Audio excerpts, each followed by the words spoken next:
అంతరిక్షంలోని పలు గ్రహ శకలాలు దూరం నుంచి చూస్తే అద్భుతంగా ఉంటాయి.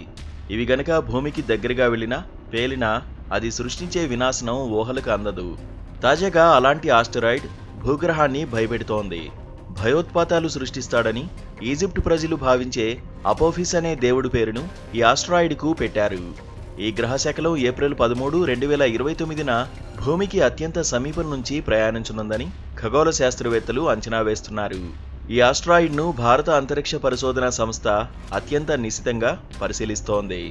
ఈ ఆస్ట్రాయిడ్ను ఎప్పటికప్పుడు పరిశీలించేందుకు ప్రత్యేక టీంను ఏర్పాటు చేసింది ఇస్రో.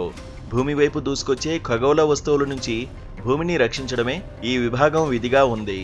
ఈ టీం ప్రతిరోజు ఈ ఆస్ట్రాయిడ్ దిశను చెక్ చేస్తోంది. తాజాగా ఆస్ట్రాయిడ్ పై ISRO chairman doctor S Somanath కీలక వ్యాఖ్యలు చేశారు.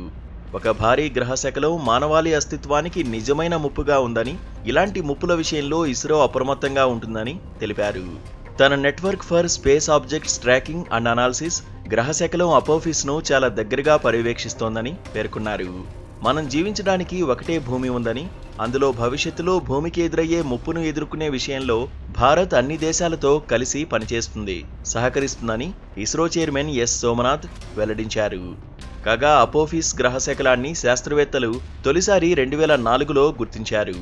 భూమికి అతి సమీపం నుంచి ప్రయాణించనుండడంతో శాస్త్రవేత్తలు దీన్ని జాగ్రత్తగా గమనిస్తున్నారు. ఆస్ట్రాయిడ్ గమనాన్ని ఎప్పటికప్పుడు ట్రాక్ చేస్తున్నారు. భూమిపై దీని ప్రభావం ఏ విధంగా ఉండబోతుందనే దానిపై శాస్త్రవేత్తలు దృష్టి సారించారు. అయితే ఈ ఆస్ట్రాయిడ్ భూమిని తాకకపోవచ్చని పలు అధ్యయనాలు పేర్కొంటున్నాయి.